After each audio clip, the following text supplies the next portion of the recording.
Кудайдын чакырыгы 17 август.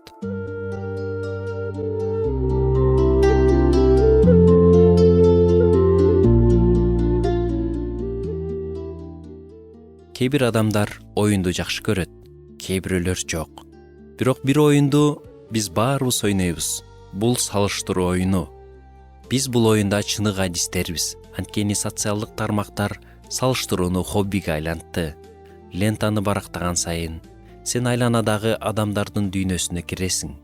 Алар кайда саякаттап жүрөт, ким менен убакыт өткөрөт, эмне кийет, эмне жейт, кантип эс алат, кандай унаа айдайт. Адамзат буга чейин мындай социалдык салыштыруу куралын көргөн эмес. Бирок маселе социалдык тармактардын өзүндө гана эмес.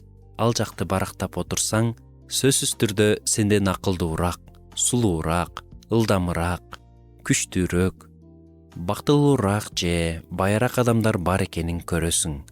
Ошентип салыштыруу көрө албастык алып келет.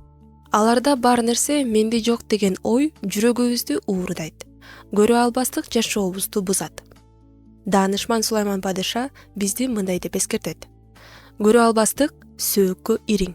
Башкача айтканда, ал жүрөктө ачуу жана каарды пайда кылат. Ал бизге өзүбүздүн баалуулугубузду көрүүгө тоскоол болуп, башкаларга ашыкча сын көз менен кароого алып келет. Биз ыраазы болбой калабыз жана бар нерсебизди да көрбөй калабыз. Ал эми ошол эле аятта мындай деп да айтылат. Момун жүрөк денеге өмүр. Кантип тынчтыкка жана момундукка жетебиз? Ыраазы болуу аркылуу.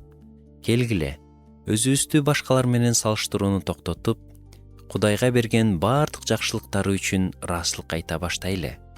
Мага жардам берген жөнөкөй көнүгүү бар.